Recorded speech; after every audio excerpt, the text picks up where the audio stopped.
The events that took place during the 3 weeks that Gen Zs led the anti-Ruto protest are still not lost on us. And for sometimes we thought that freedom was coming home. In fact, many parents, leaders, and Kenyans of goodwill had rallied their support behind Gen Zs. And the political class was scared stiff because members of parliament who had voted yes to the Finance Bill 2024 were, for sometimes became asylums in their own country. They vacated their rural homes, and all of them were in the city, Nairobi. They could not make any statements in churches. In fact, it was a cat and mouse game. They feared for their lives. And for a moment, we saw them being remorseful. They were saying that maybe it is a moment to reflect on the kind of arrogance that we have demonstrated and showcased to our youth. One person who we've always thought is a very, very stubborn man is William Samoei Ruto. But even he himself conceded as a result of the pressure. Consequently, having reflected on the continuing conversation around the content of the Finance Bill 2024 and listening keenly to the people of Kenya who have said loudly that they want nothing to do with this Finance Bill 2024, I concede, and therefore I will not sign the 2024 Finance Bill, and it shall subsequently be withdrawn, and I have agreed with these members that that becomes our collective position.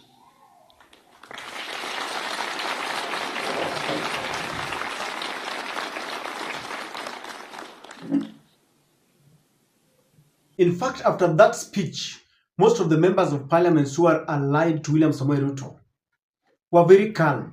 You could not believe it was them. People like Kimani Ichung'wah regretted their arrogance towards our youth. And I remember Aaron Cheriot on the floor of the Senate had to take that opportunity, saying that if there is something that he had done that contributed to the Gen Zs going to the street to open their eyes, then he said he was remorseful and he was begging for forgiveness. And ladies and gentlemen, for a while, the country was on a reality check. And we started talking about where did the rain start beating us? Because among the things that people were talking about were the exhibition of opulence by our leaders, things like the expensive watches by Murkomen. And William Ruto himself conceded, saying that the cabinet that he had reconstituted was very inept and corrupt, and he agreed with the Gen Zs. And when he started dissolving the cabinet, the Inspector General went, quite a lot of things happened. And we knew that maybe Kenya was on the right trajectory. But within a twinkle of an eye, things changed. And before we knew it, there was this narrative that people must talk as a nation. And the opposition chief, Raila Odinga, had nominated 4 of his members and they joined the cabinet. And after that, the arrogance is back to the streets. Members of parliament who did not want to walk anyhow are back and they are showing us their expensive watches. There is this video that has been going viral of Oscar Sudi, the Kapsaret member of parliament, who also became a victim during the protest because his, is it Timber? I'm forgetting the name of the club in Eldoret was torched after apparently they had hired goons to monitor and maintain a fortified security around Eldoret. But angry Gen Zs went ahead and there were properties that were destroyed. Of course, we also know that there were goons that invaded those protests. And this is a video that you have watched.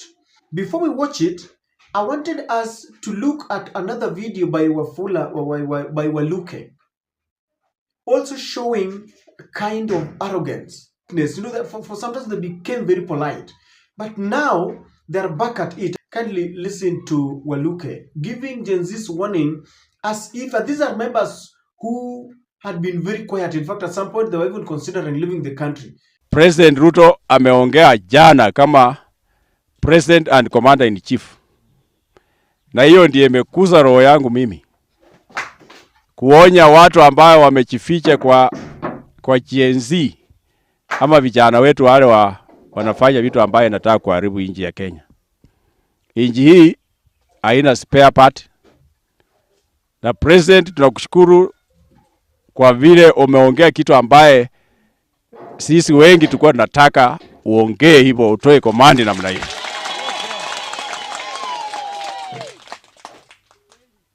Walitaka rais afunje cabinet, rais akafunja hiyo. Walitaka finance bill, president asiascend on it, president aka give in, akawacha kusign. Timati zote zile walitaka, president ali give in. Na sasa president ameongea jana kuambia kwamba enough is enough, na ni kweli enough is enough. Na sisi kama wanasiasa, wabunge, especially those who voted yes, na tunashukuru hata Mheshimiwa Raila Amolo Odinga Prime Minister pia ameingia ndani kuungana na rais wetu, kuungana na makamu wa rais Kachakwa, wote kila mtu, ya kwamba inji hii haitachezewa, ya kwamba imeishia hapo. Mwende muongee na watoto wenyu nyinyi. Nyinyi wote enda ongea na watoto wenyu, muongee na mandugu zenyu. Kama watoto wako hapo wale wanataka kuongea mambo ya Gen Z na nini na nini, president aliwapea nafasi waongee na yeye na hawakuongea. Wanajifanya ati hawana leader, ati wako faceless, hawana mtu yoyote ambaye, na wanaharibu inchi kwa kuiba, kwa kuchoma magari ya watu, kwa kuchoma manyumba, kwa kufunja biashara ya watu, kuharibu. Hiyo sio kitu ambaye tunaweza kukubali katika inchi hii. Na hata wengine wamesoma hapa wa Uganda wamesoma hapa, na president huko pia amewapea onyo. Amesema mtu acharibu ile mchezo mlifanyia Kenya ulete hapa uone. Tunataka president wetu akue hivyo. Akue namna hiyo. There's no room at NGOs ya ngambo walete pesa hapa kuharibu nchi. Hakuna, haitakubaliwa. Kichumi si mjinga, nilisoma hii bill nikaelewa vitu sila ambao zinahusu sisi kama barabara hii ya Visunuku kuja Sirisia iko katika hiyo. Hii stima ambao mmeniuliza hapa iko katika hiyo. Na ni Kenya mzima. Hii barabara hii ingine hii ya Chwele Sirisia Ruaha iko hapo. Mambo ya CDF iko hapo. Mambo ya pasari ya watoto wenyu iko hapo. Mambo ya pesa ya wazee ya uzeeni iko hapo. Mishahara ya walimu iko hapo. Mishahara ya askari iko hapo. Mishahara ya wabunge iko hapo. Mishahara ya kila mtu, hata madaktari hao wanaenda kwa barabara, pesa yao iko katika hiyo finance bill. Na ushuru, kila mtu Mkenya yote lazima alipe ushuru. Lazima tusaidie rais. Lazima tusaidie inji hii. I picked up this video because it resonates with the one that has been displayed by Oscar Sudi, because these are members of parliament who could not even for a moment face the camera and talk to us. Now they are back on the streets and they are warning Gen Zs.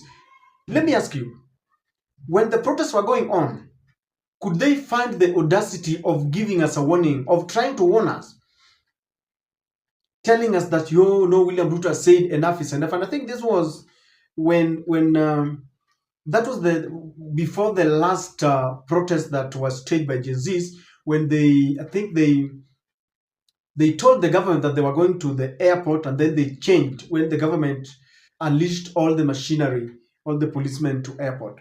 Now, not only are they warning us, but they are back at showing us their wealth, the kind of expensive watches that they put on. In the constituencies where facilities, medicine are not in the hospitals, in counties where we don't have enough teachers, in constituencies where we have children who cannot afford a meal a day, we have pupils and students who cannot afford school fees. And here they are showcasing what they've amassed over the years. Check again what Oscar Sudi was telling us. Hizi ni pesa ngapi?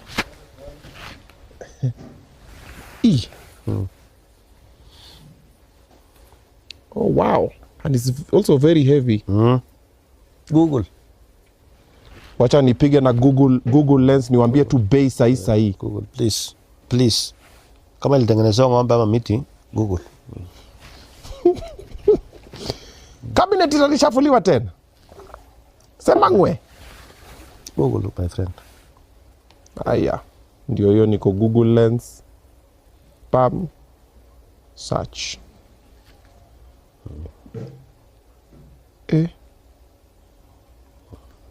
Upate exactly, usiende kwa hizo fake.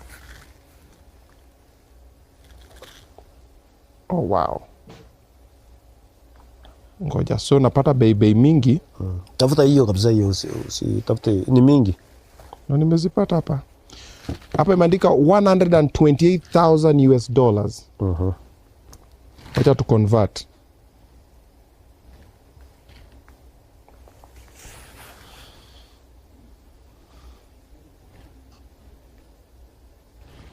Eh.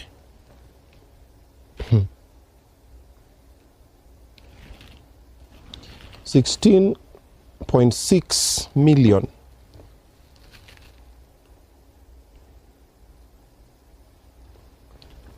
So acha nivae saa ya 17 million isikie venye iko.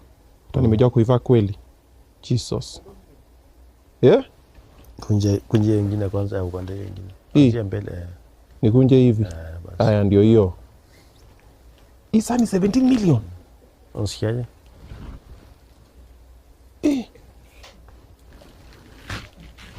Now, welcome to wacha nifiche ingine kidogo. Inachoma. Unataka kuvaa yangu? Nisikia na. Unaweza pata na mzuri ushinde. Guys, the kipindi imeisha. You relate that video to what Oscar Sudi is doing. He's saying that William Ruto must now show that he's the commander-in-chief. Not only that, he's saying that he's now happy that Raila has joined the camp. Ladies and gentlemen, the day Raila joined hands with William Ruto, that is the day when everything was messed up. While I have always maintained that Raila has got his democratic rights to join the government, I still have a feeling that he should have compelled, because that is what is telling us that people must talk, he should have compelled his counterpart to ensure that there are few structures that were put in place, because it has given William Ruto some kind of strength, and this has spread to the members of parliament, and they are now showing the Gen Zs the middle finger. I can assure you that if this had not happened, Sudi would have not showed us his watch, because one of the things that formed the basis of the complaints was that in a nation where poverty is the order of the day, and the gap between the rich and the poor is so wide, we still have members of parliament, government CSS, and state, and those who are working in government offices living large, and people understand that they're being paid by taxpayers' money.